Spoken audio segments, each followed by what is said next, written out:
নমস্কার, শুভ সন্ধ্যা। শাশ্বতী সিনহা টক্সে আপনাদের সবাইকে স্বাগত। আপনারা শুনছেন সমরেশ বসুর অপরিচিত।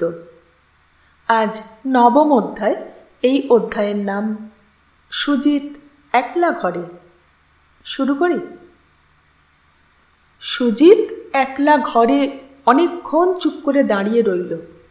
তখনও রঞ্জনের কথাগুলি তার মাথার মধ্যে পাক খাচ্ছিল।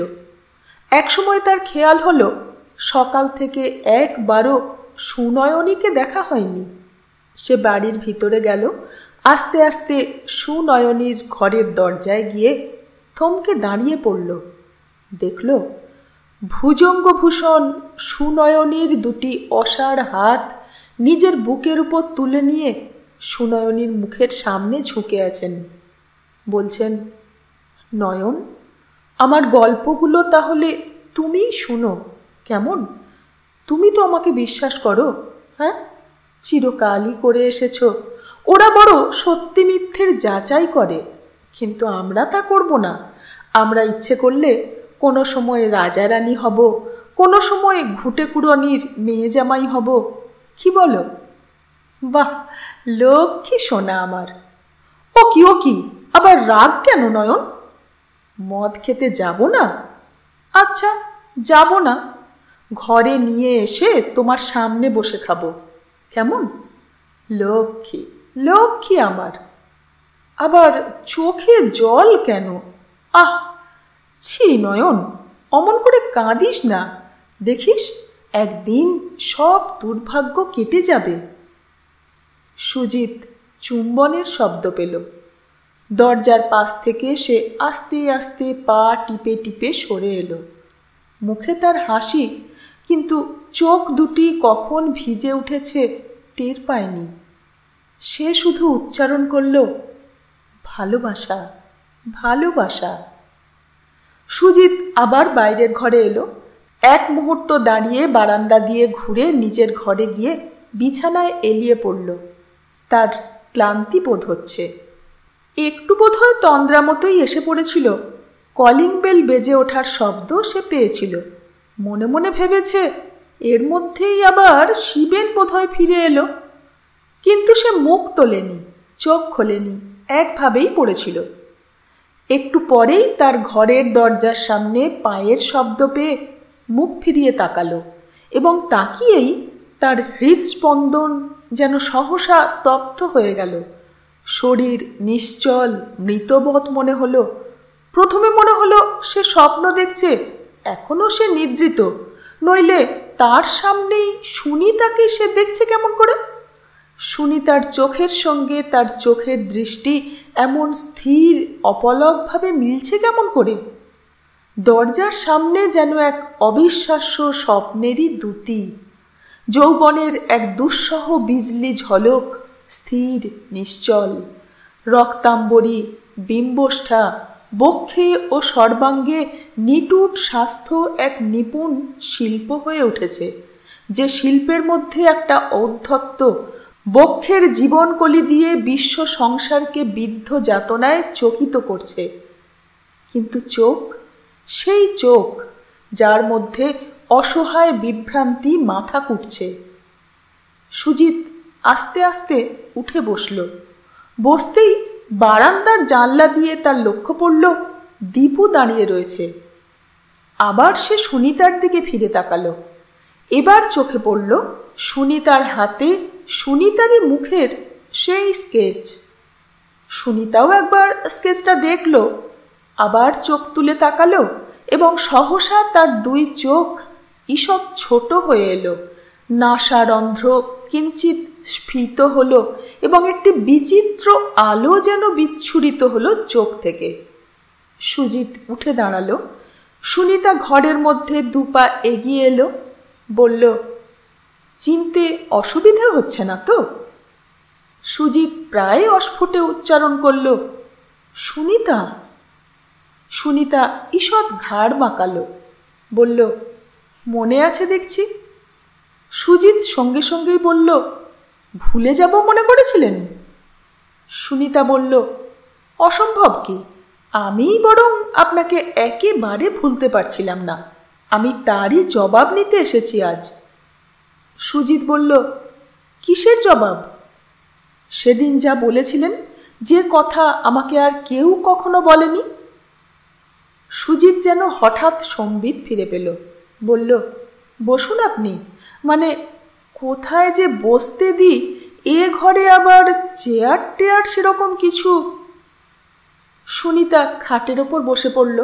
বলল, দেখলেন কোথায় বসা যায়? সুজিত হাসল।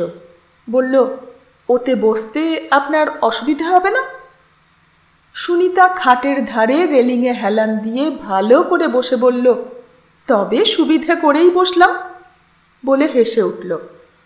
আবার বলল, কিন্তু অমন করে অত কি দেখছেন বলুন তো? সুজিত বলল, দেখছি, মনে হচ্ছে যেন আপনাকে অনেক দিন থেকে চিনি।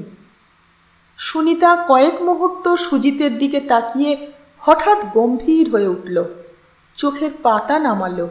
বলল, সত্যি? সুজিত বলল, সত্যি, কিন্তু আপনি যেন তাতে কিছু মনে করবেন না। আমার এরকম হঠাৎ হঠাৎ এক একজনকে দেখলে মনে হয়।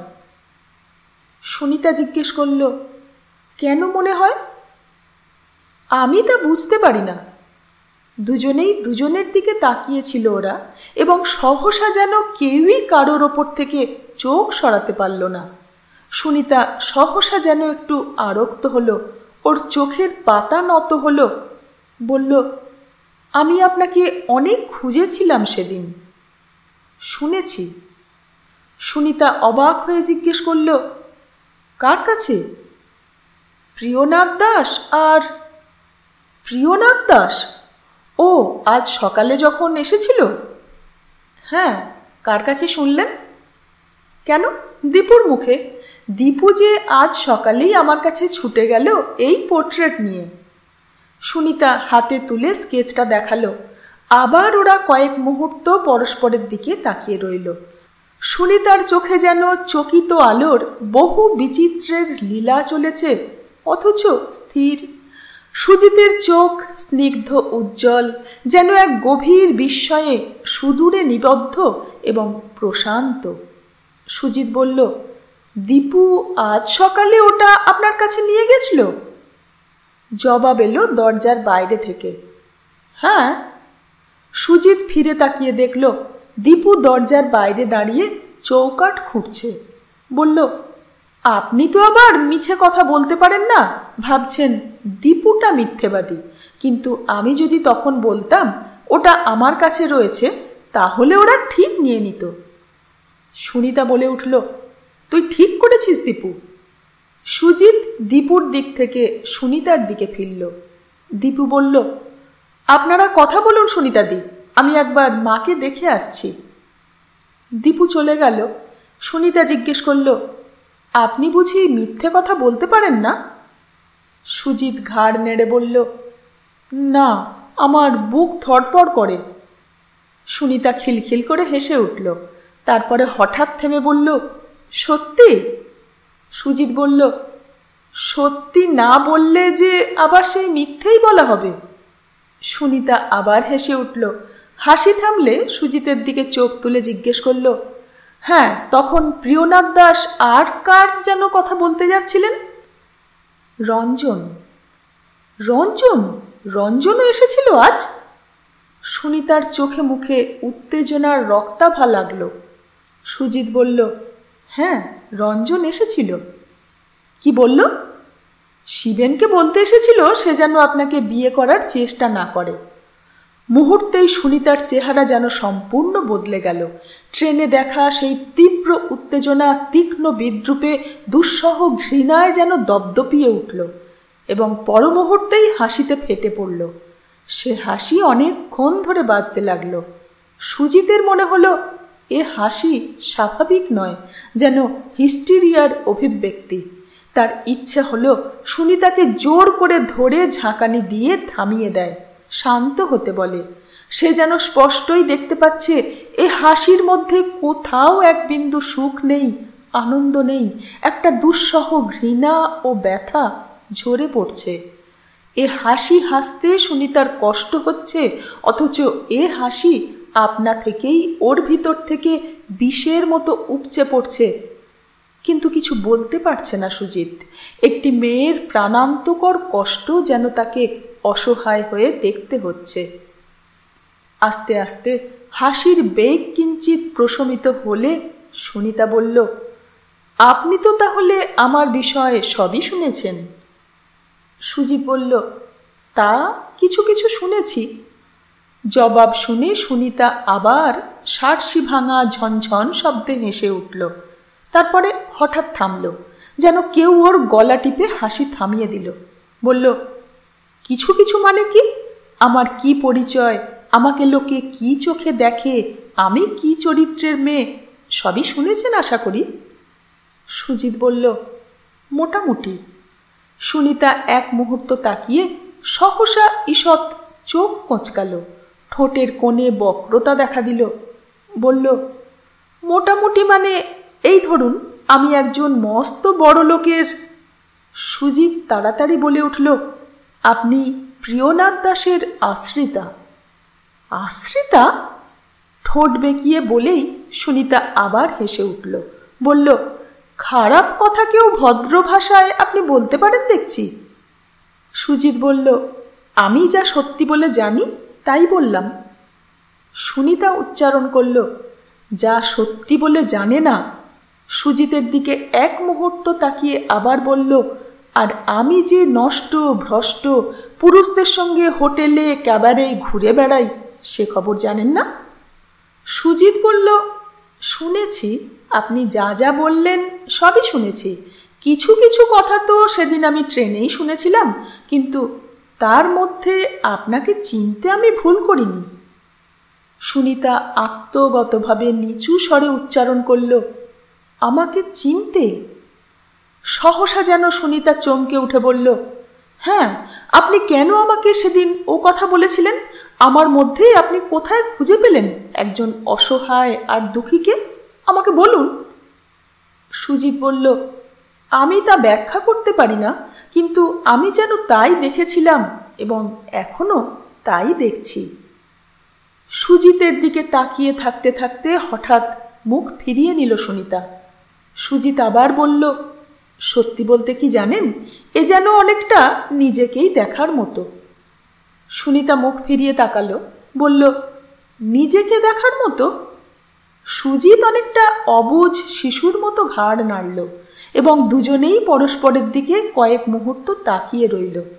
সুনিতা বিস্ময় বিমূঢ় নিচু স্বরে বলল, আমি আপনার কথা যেন ঠিক বুঝতে পারছি না, বোঝবার মনটা যেন আমার ক্ষয়ে গেছে মনে হয়। তারপর গলার স্বর একটু তুলে বলল, সেদিন ট্রেন থেকে নেমে তারপর আপনাকে অনেক খুঁজেছি। আমি যেন কেমন হয়ে গেছিলাম আপনার কথা শুনে, কারণ আমি নিজেও জানি না। আমি অসহায় দুঃখী, আপনার কথা শোনার পর থেকেই ভয়ঙ্কর অস্বস্তি হচ্ছিল, আর বারে বারেই মনে হতে লাগলো, লোকটা কে কে? এমনকি এ কথাও মনে হয়েছিল, সারাটা রাত্রি গাড়িতে ভুল দেখেছি, আসলে আমি আর প্রিয়নাথ দাস ছাড়া কোনো লোক ছিল না। মনে হয়েছিল সমস্তটাই একটা ভৌতিক ব্যাপার। আমার কাছে যারাই এর মধ্যে এসেছে তাদেরই বলেছি, সেই লোকটিকে আমার ভীষণ দেখতে ইচ্ছে করছে, ভীষণ।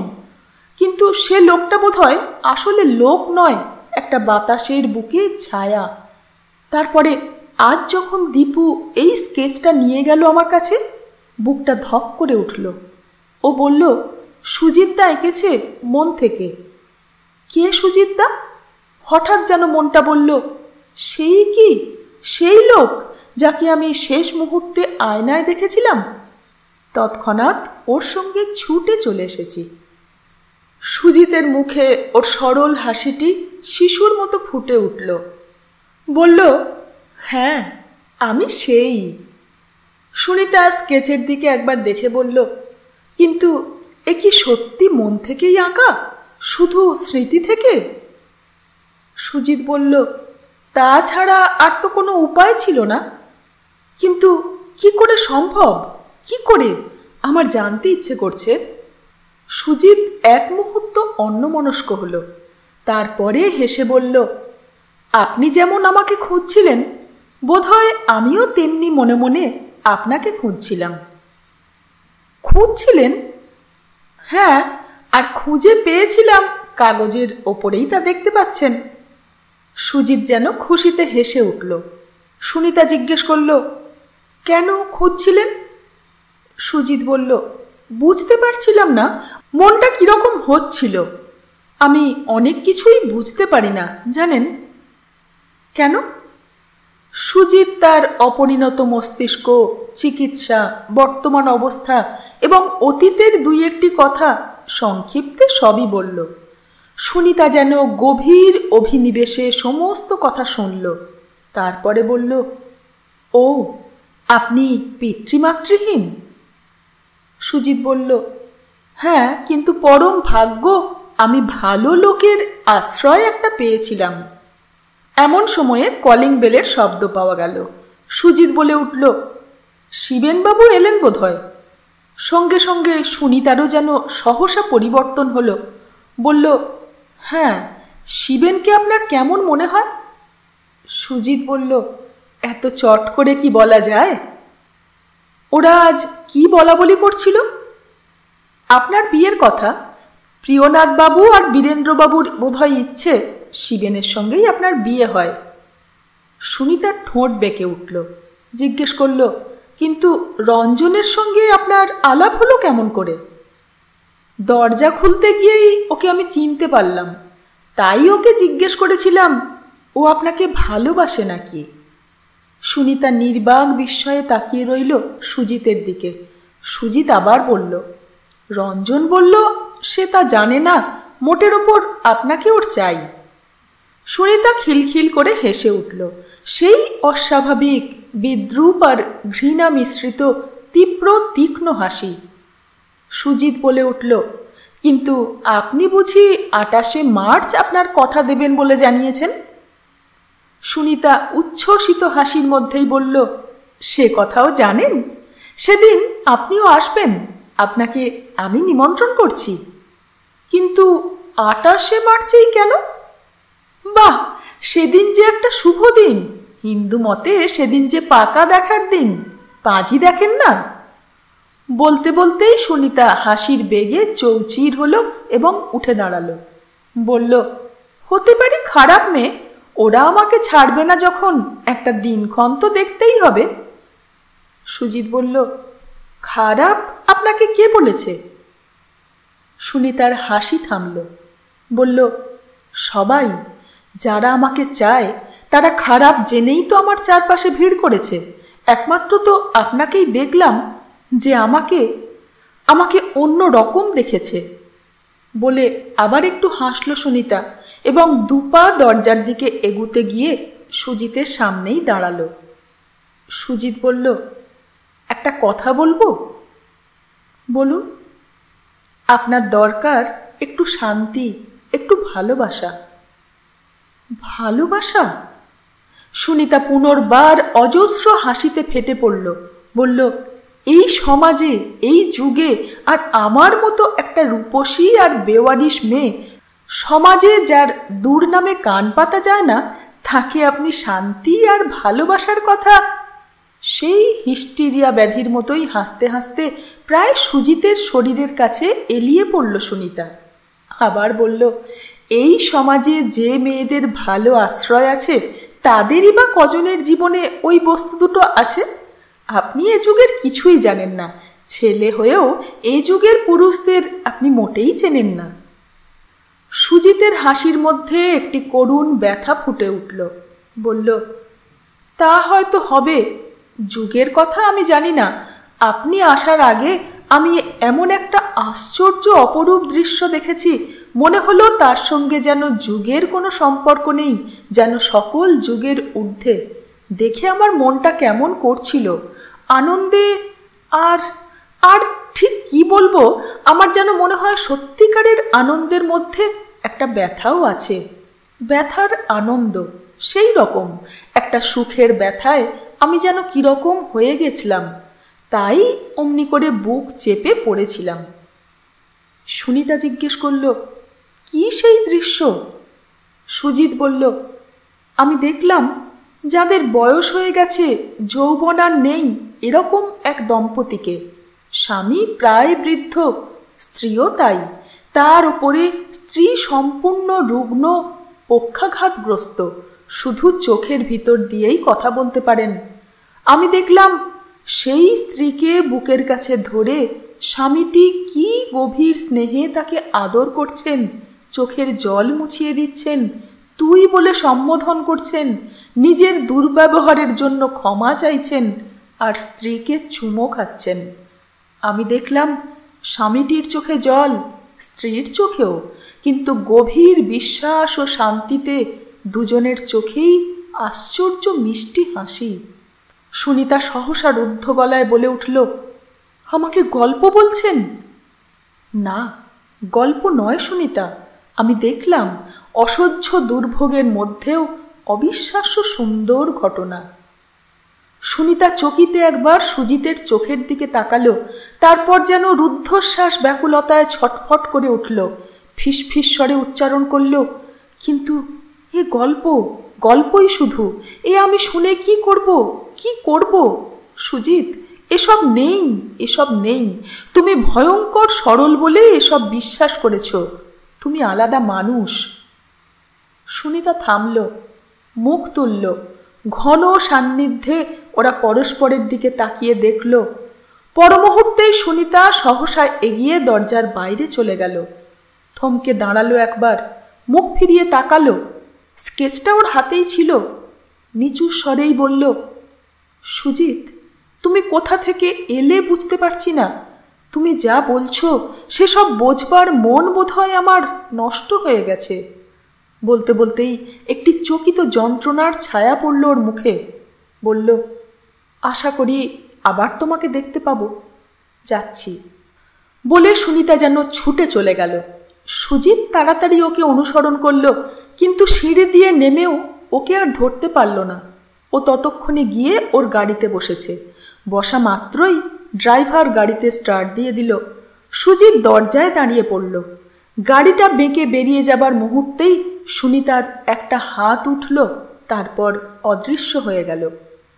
সুজিত কয়েক মুহূর্ত চুপচাপ দাঁড়িয়ে বিষণ্ণভাবে হাসল। দরজা বন্ধ করে নত মস্তকে সিঁড়ি দিয়ে উঠতে লাগল। শেষ ধাপে উঠে চমকে তাকিয়ে দেখল সামনেই দীপু দাঁড়িয়ে রয়েছে। তার দৃষ্টিতে বিরক্তি ও বিদ্রূপের আভাস। কোমরে হাত দিয়ে দাঁড়ানোর মধ্যেও একটা দুর্বিনীতের ভঙ্গি। কিন্তু সে হঠাৎ কোনো কথা বলল না। সুজিত বলল, তোমার দাদা এসেছেন? না, স্পষ্ট গম্ভীর জবাব দিল সে।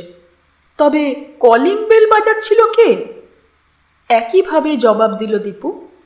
পিয়ন এসেছিল। ও, কিন্তু তুমি আমার দিকে ওরকম করে দেখছো কেন? কি হয়েছে? কিছু না, বলেই কপালের চুল সরাবার জন্যে মাথাটা একবার ঝাঁকালো। সুজিত নিজের ঘরের দিকে পা বাড়ালো। দীপু হঠাৎ বলে উঠল, আপনারও তাহলে এই সুনিতাদিকে ভালো লেগেছে? সুজিত ফিরে বলল, মানে? মানে জানি না, বলে সে বাড়ির ভিতরে চলে গেল হনহন করে। সুজিত এক মুহূর্ত দাঁড়িয়ে হেসে উঠে বলল, পাগল। নবম অধ্যায় এখানেই শেষ হলো। সঙ্গে থাকবেন। ধন্যবাদ।